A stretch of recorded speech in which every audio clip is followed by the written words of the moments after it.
My name is Suzanne, and I am 34 years old. Christmas at my mother's house always felt more like a silent competition than a holiday, like the whole evening was built to measure who was thriving and who was coasting, while pretending it was about togetherness. Each year, she hosted what she dramatically called the family banquet, and each year she found new ways to wrap a judgment in a smile, a compliment in a blade, and tradition in pressure. This year I had a bad feeling walking in, the kind that sits behind your ribs before anything even happens, and I tried to ignore it because Sophie was excited in a way that made me want to believe I could give her one normal night. Evan squeezed my hand before we stepped through the front door, not hard, just enough to anchor me, and I remember thinking how strange it was that my husband felt like the safest place in the world, while the house I grew up in felt like a stage I could never perform on correctly.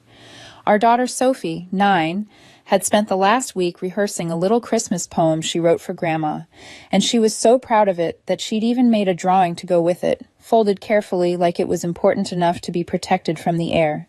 Evan wanted this to be special for her, a clean memory, something she could look back on without that familiar knot in her stomach, and I wanted that too, but a deeper part of me just wanted to survive the night without watching my child learn the same lesson I learned too young. It didn't take long to see where the night was going. The living room already looked like a furniture showroom, white couches no one was allowed to sit on, fake candles flickering like a Hallmark ad, and a massive tree decorated in silver and gold that felt less like joy and more like proof. Sophie walked in holding her drawing wide-eyed, looking around like she was stepping into a winter wonderland, and my mother barely acknowledged her before rushing over to greet my sister Vanessa, who had just arrived like she was late to accept her award.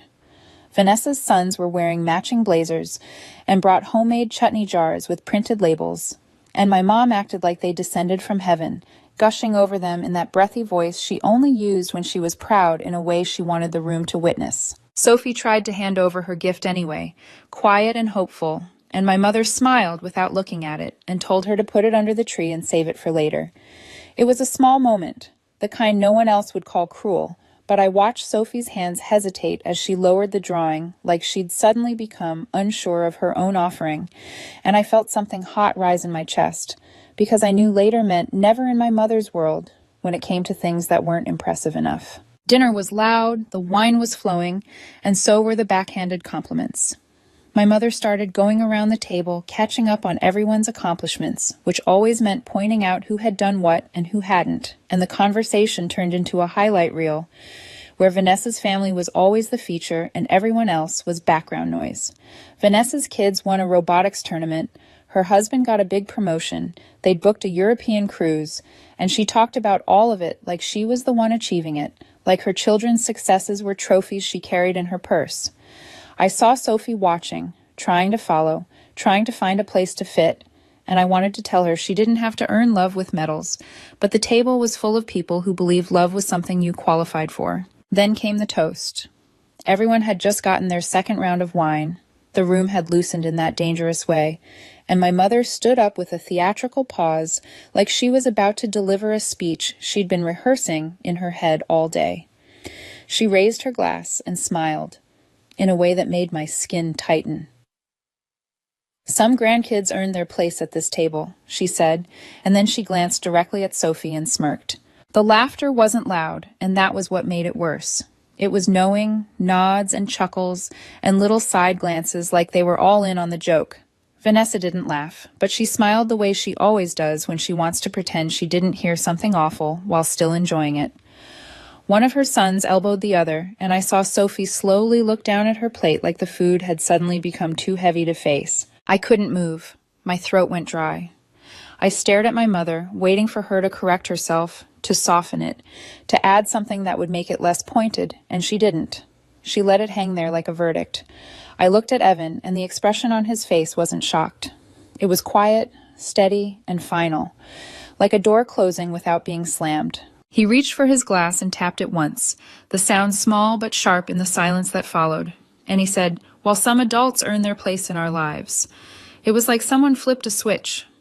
My aunt looked down at her lap. Vanessa stiffened. My father blinked at his plate like he'd forgotten how to eat. My mother's smile faltered for the first time that night, not because she felt guilty, but because someone had just challenged her in front of witnesses. Then Evan stood up. He looked at me and then at Sophie, and he told us it was time to go. My mother's voice lifted immediately, sharp with disbelief. "That's it," she said. "You're leaving." Over that, she implied, as if cruelty could be measured in single sentences and dismissed as harmless. We didn't answer. I helped Sophie into her coat, and her drawing was still folded in her lap, untouched, like it had never existed in the room at all. I grabbed it and tucked it into my bag, and my hands were shaking so slightly I hated myself for it, because I didn't want my daughter to see that my mother could still reach into me like that.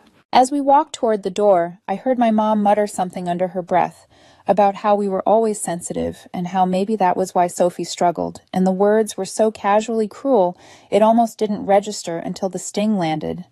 Then came the yelling, louder, messier, as if volume could make her right. "You don't walk out on your family on Christmas," she said. "Don't be ridiculous," as if walking out was the offense and not what she'd done at the table. Evan opened the front door and the cold air rushed in, clean and sharp, and it was already snowing. As we walked to the car, I heard the door open again, and my mother followed us out barefoot, standing in the snow with her arms crossed, like she was the wronged one. "You're not going to cut us off over a harmless comment," she snapped. "Grow up!" She looked around like someone might be watching, like she wanted witnesses to her version of the story, and I realized that even now she cared more about how it looked than what it did to Sophie. We didn't even turn around. Evan opened the car, got Sophie in, and then came around for me, and when we drove off, I looked in the side mirror and saw my mother still standing there, arms wrapped around herself now, like she wasn't sure what had just happened. We drove home in silence. Sophie eventually fell asleep in the back seat, and when we got home, I took her drawing out of my bag and unfolded it carefully at the kitchen counter. It was a simple Christmas tree with stick figures of her, me, and Evan smiling, and above it she'd written, "My favorite people," like she was trying to give something pure to someone who only valued what looked impressive from the outside. That was the last Christmas we spent at my mother's house, but it wasn't the end, not even close, because the moment you stop playing your role in a family like mine, they don't just get angry, they get strategic. And Evan's silence on the drive home told me he wasn't going to let them turn our daughter into a punchline without paying for it. The silence didn't last long. We hadn't even unpacked our overnight bags when the calls started, one after the other like they were passing the phone around and taking turns pretending they cared. First it was voicemails laced with fake concern, my mother's voice soft and careful, saying she just wanted to make sure we got home safe, that Sophie didn't seem too upset, that everyone's emotions had been high and maybe things were misunderstood. Then it was my dad, less emotional but just as calculated, saying the holiday had been stressful and we should talk like adults instead of acting impulsively. Then Vanessa, who didn't bother with softness, finally sent a text that said, "So, you're proud of yourselves. Hope it was worth the drama." The word drama was her favorite weapon because it made cruelty sound like entertainment and made any boundary look like a tantrum. I didn't reply to any of it. I kept my phone face down on the counter like it was something dangerous, and for a moment I thought that was the hardest part, choosing silence when every muscle in me was trained to explain, to smooth, to take responsibility for other people's messes. But Evan was already a few steps ahead. He didn't pace or rant or rehearse speeches. He moved the way he does when he's made a decision and is simply arranging the world around it, calm and focused, like he'd been waiting for the moment when he no longer had to pretend. 2 days after Christmas, while most people were still relaxing in pajamas or returning gifts, Evan scheduled an emergency board meeting at the office. No warning, no agenda, just a single line in the invite that hit like a slammed door. Mandatory attendance, no exceptions. I watched him type it, watched him send it, and I realized then that whatever happened at my mother's table wasn't going to be handled with a family chat and a forced apology. He was treating it like what it was, a character reveal that had consequences. My parents arrived clueless. My dad looked confused but relaxed, probably assuming it was about end-of-year taxes or the quarterly reports he used to brag about being part of. My mom wore a blazer like she thought she'd be giving advice, the kind of blazer that made her feel powerful even when she was wrong. Vanessa tagged along again, even though she had no stake in the business, because she always liked being present for things that weren't hers. She treated access like entitlement. If a door was open, she walked through it as if it had been built for her. We sat in the conference room under fluorescent lights that made everyone look a little harsher than they meant to, and Evan handed out documents to each of them, page after page of legal language that smelled like toner and finality. It was a formal buyout agreement. We were removing both of them from the company, effective immediately. No negotiation. My dad skimmed the pages like it was a prank he couldn't quite understand, flipping through too quickly, searching for the punchline.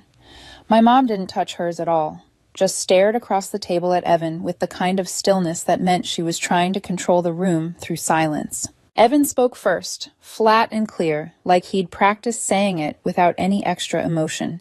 He told them the way they treated Sophie was cruel, childish, and telling, and if that's how they saw their own granddaughter, like a punchline, then they had no business being part of something we built for her future.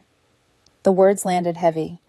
I watched my father's expression shift, not into remorse, but into irritation, like Evan had broken an unspoken rule by bringing consequences into a space where my family preferred plausible deniability. My father tried to keep calm. He said it was a personal matter and had nothing to do with the company. Evan disagreed.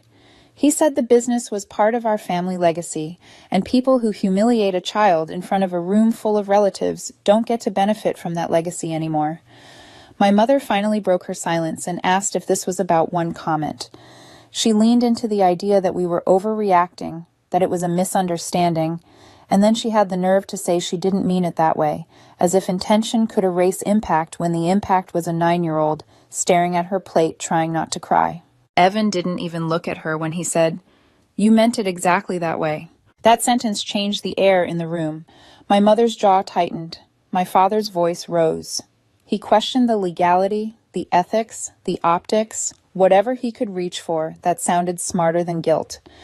My mother warned this could affect our public image, like image was the only thing that mattered to her. And Vanessa tried to interrupt and talk over us like she was the voice of reason, calling it a family disagreement, saying we were acting like children, saying we were dragging Sophie into adult problems, as if Sophie hadn't been dragged first. Vanessa's tone turned sharp, almost gleeful, as she tried to make it seem like Evan was out of control, like he'd finally shown the controlling side she'd been hinting at for years. She called it pride. She said he'd always had a chip on his shoulder about where he came from, about being judged by my family, and she said it like she was exposing some truth, like the room should applaud her insight. I stayed quiet because I didn't need to defend him. His calm was the defense. My family was used to drama. They weren't used to someone who could hold the line without shaking. Then Evan stood up. He said the paperwork had already been filed, that the lawyers were informed, and their exit was happening whether they liked it or not. They could sign now and leave with dignity, or they could let the lawyers handle it the hard way. My dad stood up, furious, and called it betrayal. My mother refused to move, her hands still untouched on the table like she could refuse reality by not engaging with it. Vanessa tried her usual smug attitude, said we'd lost perspective, said we'd regret this, and then she made the mistake of glancing at me like I'd fold, like I'd step in and soften Evan's spine because I always did. Evan didn't give her that moment. He looked at all three of them and said if they weren't out of the building in 2 minutes, he'd have the front desk call security. No one expected that, not from Evan. Definitely not in that cold, steady tone, but he meant it, and my family could feel it. They left. My mother slammed the door. My dad muttered something about how we'd need them one day, the way people do when they can't win and want to plant fear as a souvenir. Vanessa called us delusional as she followed them out, still trying to sound superior even as she lost. The silence after they left was incredible, not empty, but clean. Evan sat back down like he'd just finished something he'd been carrying for too long, and for a second I saw the smallest crack of emotion in him. Not regret, but relief. We went home and Sophie was on the floor surrounded by Legos building a castle, like her world hadn't collapsed, like she still believed in structures that held. She looked up and asked if we could have pancakes for dinner, and Evan smiled and said, "Absolutely," like he was determined to give her a night that felt safe, even after the way my family had tried to make her small. Her drawing was still on the fridge, the one she made for my mom, who never even looked at it, and I stood in the kitchen for a long time staring at it, realizing that meeting changed everything, but not just for them. For us, too. because the moment Evan chose to protect Sophie in a way my family couldn't manipulate, we stopped being participants in their system and became a threat to it. For a few weeks after the board meeting, we lived in a strange kind of peace. No calls, no emails, no unexpected knocks at the door. It felt unnatural, like the calm that settles in a forest right before a storm, and I kept waiting for the sound that would tell me it was over. At first, I let myself believe that maybe they were taking it seriously. Maybe the shock had finally forced reflection. Evan didn't believe that for a second. He said it felt too much like a storm that had dipped below the radar but hadn't disappeared. And the longer it stayed quiet, the more certain he became that something was coming. It started subtly, the way my family always did things when they wanted plausible deniability. A distant cousin posted photos from a birthday party we hadn't even known about. Everyone was there. My parents, Vanessa, cousins I grew up with, their kids all crowded around a table that looked eerily familiar. I recognized the tablecloth immediately. The same one I'd used for Sophie's last birthday, the same decorations down to the balloon arch. My mom had copied it exactly, like she wanted to replace the memory instead of acknowledging it. The caption read, "Family means showing up," and I stared at the words longer than I wanted to admit, trying to understand how someone could weaponize something so simple. Sophie noticed before I did. She came into the kitchen holding my phone, her eyebrows pinched together in that way that meant she was thinking hard about something she didn't quite have words for yet.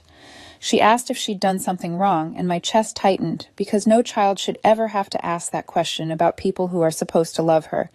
I told her no, that none of this was her fault, but explaining why people she called aunt and uncle a month ago were suddenly acting like she didn't exist felt impossible without passing the poison along.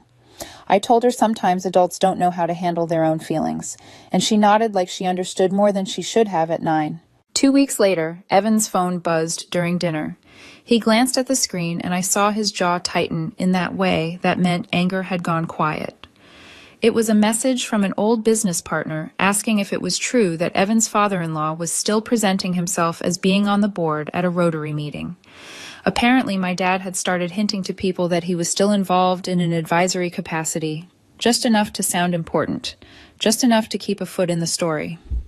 Evan didn't reply to the message, but I watched him cut Sophie's broccoli with more force than necessary, and I knew that was the last straw. The next day, Evan contacted our legal team and made it official. Any representation of involvement in our business, past or present, was now legally restricted. The paperwork went out with a firm deadline, 48 hours to sign or face litigation. Evan didn't want to drag it out, but he wasn't going to let them rewrite reality either. It wasn't about revenge. It was about truth having boundaries. That weekend, Vanessa showed up. It was a Saturday morning, quiet in the way only early weekends can be. Evan and I were folding laundry in the living room, socks paired, towels stacked neatly, trying to pretend life was normal. Sophie was upstairs in her room drawing, the soft scratch of pencil on paper drifting down like background music. The doorbell rang, sharp and impatient, and when Evan opened it, Vanessa walked right in without waiting to be invited. That used to be normal in my family. It wasn't anymore. She didn't say hello. She launched straight into it, her voice already loud enough to fill the room. She said our parents were struggling, that my dad was humiliated, that my mom cried herself to sleep every night, and she made it sound like we'd taken away their lifeline instead of enforcing a boundary. Then she pivoted smoothly, like she'd rehearsed it, telling us we were raising Sophie in a bubble, that she needed her extended family, that cutting them off would cause emotional damage. She used words like toxic and abandonment, like she'd picked them up from therapy podcasts, without understanding what they meant. Then she made a mistake. She turned to Evan and said, "Let's be real. This is about your pride. You've always had a chip on your shoulder about where you came from." She said it like she was finally exposing him, like the truth was supposed to shame him into backing down. I didn't say a word. I didn't have to. Evan calmly told her this was the last time she would ever step foot in our house. He said if she showed up again, even to talk, we'd treat it like trespassing. She laughed at first, sharp and disbelieving, and asked if he was seriously going to call the police on his wife's sister. Evan didn't repeat himself. He just opened the front door and stood there, waiting. The silence stretched until it became embarrassing even for her. She left, but she didn't go quietly. Her last words before the door shut were that this family was going to turn its back on us one by one. And she wasn't wrong. Over the next few months, the invitations stopped coming. Birthday parties, baby showers, holiday dinners. Our names were scrubbed from group texts like we'd never existed. Sophie wasn't mentioned in posts anymore. One of the younger cousins unfollowed me on Instagram. Another blocked Evan entirely. My mother started telling people we walked away from the family, while my dad spun a version where Evan was a controlling man who isolated me. Vanessa just ran her mouth to anyone who would listen, always the loudest voice in a room she no longer belonged in. It stung, especially for Sophie. When Easter came and went without even a phone call, she asked me if Grandma was mad at her. I told her the truth, as gently as I could. I said Grandma didn't know how to love people who weren't perfect in her eyes. Sophie thought about that for a long moment, then said it was okay, because she didn't need Grandma to love her, because Evan and I did. I hugged her longer than usual, holding back tears I didn't want her to see, realizing that while my family was trying to erase us, my daughter was learning something far more important. By summer, my parents had adjusted. My dad found some consulting work through an old college friend. My mom launched an online store selling imported home goods she called artisan, though I knew they were wholesale. They weren't hurting, not really. And once they found their footing again, it became obvious. They didn't miss us. They didn't want us back. They wanted to win. And when they couldn't win by pulling us back in, they chose a different tactic. They erased us altogether. Summer ended without a single word from anyone in my family, and by the time the leaves started turning, it was clear we'd been completely cut out. No Halloween invite, no Thanksgiving plans, not even the passive-aggressive Christmas newsletter my mom used to send every year, where she'd list Vanessa's kids' GPAs and conveniently forget Sophie existed. We were ghosts, and for the first time in my life, I realized how much energy I'd spent trying not to be one. Sophie was thriving in school. Evan and I were stronger than ever, and I wasn't waking up each morning bracing for the next emotional landmine from someone who shared my blood. The quiet was different now, not peaceful exactly, but survivable. Then, out of nowhere, my brother showed up. Jake was the only one in the family who never really took sides. He was the youngest, 7 years younger than me, and had always been treated like a background character, quiet and agreeable, always flying under the radar. He lived in Portland, kept to himself, and never showed up for family drama. The last time I saw him was 2 years ago, at a wedding where we barely exchanged 10 words. So when I opened the front door in late November and saw him standing there with a backpack slung over one shoulder and a cup of gas station coffee in his hand, looking like he hadn't slept in a week, my first thought was that something was very wrong. He said he needed to talk. Evan hesitated for half a second, the kind of pause that meant he was calculating risk, then stepped aside and let him in. Sophie was at a sleepover, which I took as a small mercy. Jake sat at our kitchen table and didn't waste time easing into it. He said Vanessa was trying to sue us. I laughed at first, a sharp sound that surprised even me, because it felt absurd on its face. Jake didn't smile. He shook his head and said she'd been talking to a lawyer about emotional distress, about reputational damage, about how our decision to cut off the family had caused psychological harm, particularly to our elderly parents. She was framing it like we'd created a hostile environment and abandoned them, and from what Jake overheard, she'd convinced our parents to consider backing it with statements. Not because they wanted to, he said, but because Vanessa made them believe it was the only way to wake us up. I didn't say anything at first. I just looked at Evan, and he looked back at me with the calm, resigned expression of someone who'd been waiting for this moment, like the escalation finally matched the tension that had been building all year. Jake stayed the night without us asking him to. We all knew why. In the morning, he admitted he wasn't just there to warn us. He wanted out too. Vanessa had moved into our parents' guest house after getting laid off, he said, and she was using their accounts to fund her lifestyle, calling it caretaker compensation. She'd been whispering poison into their ears every day, rewriting history, turning every kindness Evan ever showed into some controlling scheme, every boundary into abuse. Then Jake delivered the kicker, the thing that made my stomach drop in a way I hadn't felt since the Christmas table. Vanessa had already started sending emails to some of our clients, introducing herself as a family representative for the company, offering discounted rates, and saying Evan was planning to scale down and retire soon. She'd worded it carefully, Jake said. Just vague enough to sound credible, just familiar enough to feel legitimate. That was the moment Evan finally snapped. He got our lawyer on the phone within the hour. Cease and desist letters were drafted the same day. Vanessa's name was flagged with our partners, and warnings went out to every client she'd contacted. Each message was clear and clinical. She had no affiliation, no standing, and any further contact would be met with legal action. It was exhausting and infuriating and necessary all at once. That night, my phone filled with voicemails from my mom. Not angry this time, but desperate, begging us to be reasonable, insisting Vanessa didn't mean any harm, asking me if I really wanted to be the reason the family fell apart. I didn't respond. I couldn't. Jake stayed with us for the rest of the week, moving quietly through the house like he was trying not to leave fingerprints on a place he wasn't sure he deserved to feel safe in. On his last night, we sat around the fire pit in the backyard, the cold air sharp and honest, and Jake said something I hadn't expected.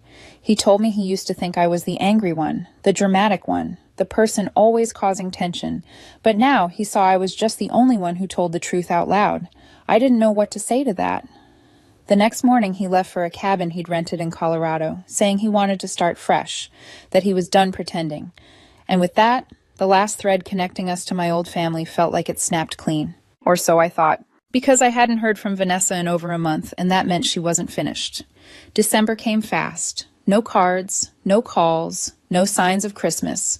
I should have been relieved, but the quiet didn't feel peaceful anymore. It felt like pressure building somewhere out of sight, like something was about to blow.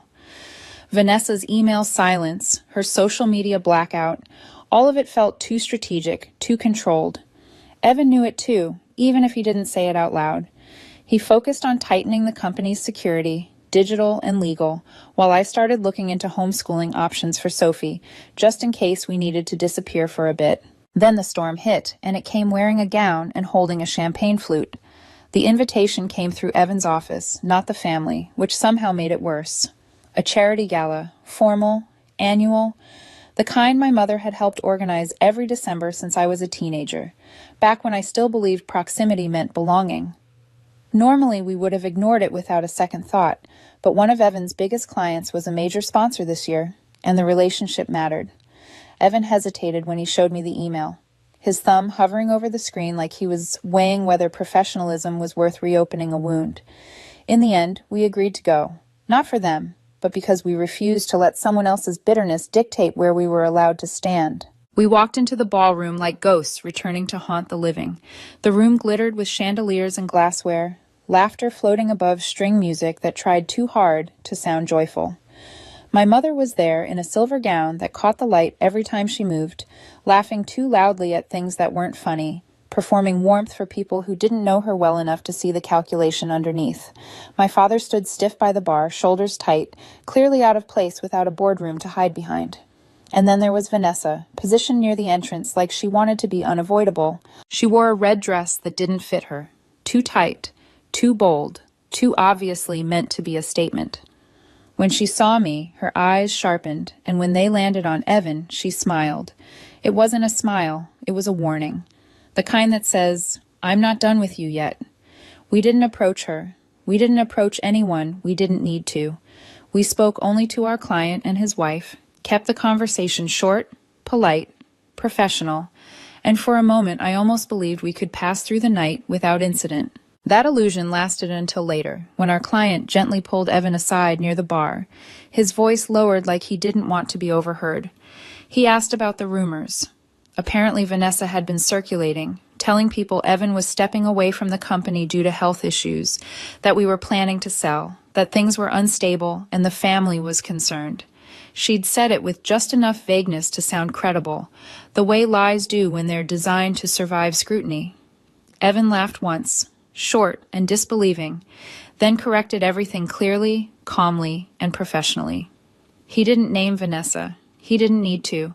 The truth did the work for him.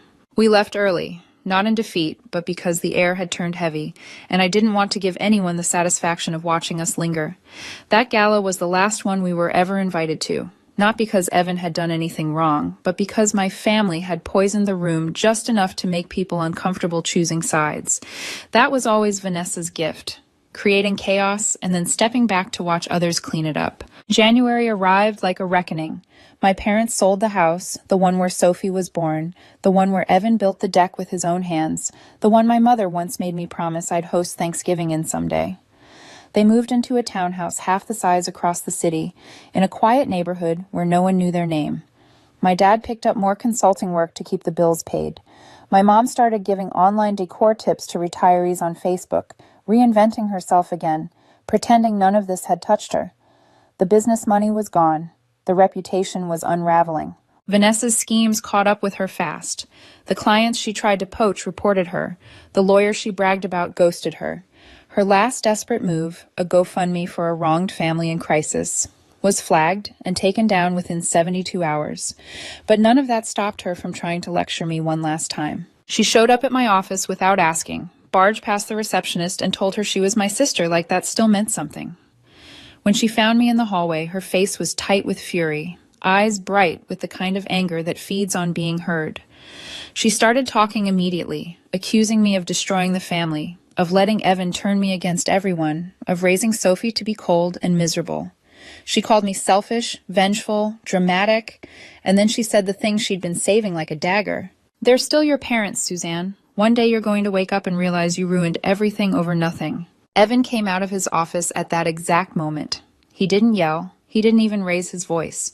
He pointed to the door and told her to leave. When she tried to stand her ground, said she wasn't finished, he said next time the police would be involved. She froze, looking at both of us like she didn't recognize who we were anymore, like the version of us she controlled had vanished without warning. Then she walked out. That was the last time I saw her. After Vanessa walked out of my office, something shifted so quietly I almost missed it. There were no more dramatic entrances, no frantic emails, no whispered warnings passed through cousins who just wanted to help. The noise didn't explode or fade with a bang. It simply stopped, like a machine finally unplugged after years of humming in the background. At first, the silence felt hollow, not peaceful, not painful either, just empty, like standing in a room long after everyone has left and realizing the echo is the only thing keeping you company. My parents didn't speak about Vanessa publicly anymore. They had bigger problems. Once their lives started improving again, when my dad finally landed a steady consulting contract and my mom began getting small interviews on local blogs for her decor advice, they adopted a new strategy. They erased us. No more jabs, no more accusations, no more guilt-laced messages pretending to care. We were simply removed from their story like a paragraph they didn't want to explain. They stopped inviting us to every family gathering. No calls for birthdays, no cards on holidays, no acknowledgement of Sophie's school awards, Evan's new contracts, or the new house we bought in a better school district. It was as if we'd never existed, and strangely, that hurt less than I expected. I realized they hadn't cut us out to protect themselves. They did it because they couldn't stand that we walked away first and never came back. It's been almost a full year now. No contact, no more messages, no more ambushes at work or charity events. Just quiet. They never reached out on Sophie's birthday, and that was the last test I didn't realize I was still hoping they'd pass. She turned 10 this spring. Double digits. We threw her a backyard party with her closest friends. Evan baked her cake himself, chocolate with strawberry filling, frosting uneven in the way that proves it was made by someone who loves you more than perfection. Sophie beamed the entire day, running barefoot through the grass, laughing without checking to see who was watching. That night, while I was cleaning up plates and folding napkins, I noticed something that finally broke the last thread tying me to hope. Sophie didn't mention my mom once. Not when she opened her gifts, not when she blew out the candles, not even when she got tired and curled up on the couch with her blanket. She didn't ask why Grandma wasn't there. She didn't need her to be. I think that was the moment I truly let go. Evan had let go long before me. From the beginning, he'd said blood doesn't excuse cruelty, that family isn't defined by who shows up to hurt you and expects you to thank them for it. I held on longer, maybe because I was raised to think forgiveness was automatic, even when it wasn't earned, or maybe because some part of me still believed that if I did everything right, they'd become the people I needed them to be. But people don't change just because you wish they would. And they don't love better just because you keep giving them opportunities to. By the end of summer, they stopped even pretending we existed. They hosted a reunion in early August. Every cousin, every second cousin, everyone who ever mattered to them. We found out from someone who didn't realize we hadn't been invited. The caption under the group photo read, "The ones who always stick together." And to my surprise, it didn't sting the way I thought it would. It felt freeing, like the weight of pretending had finally been lifted from my shoulders. We still hear things sometimes, whispers from people who know them. My dad has become the go-to guy for semi-retired consultants. My mom launched a mentorship circle for women over 50. They act like nothing ever happened. Vanessa, last I heard, moved out of state. She sent Jake a cryptic email about starting over, but he never answered. I never got an apology. Not from any of them. Not once.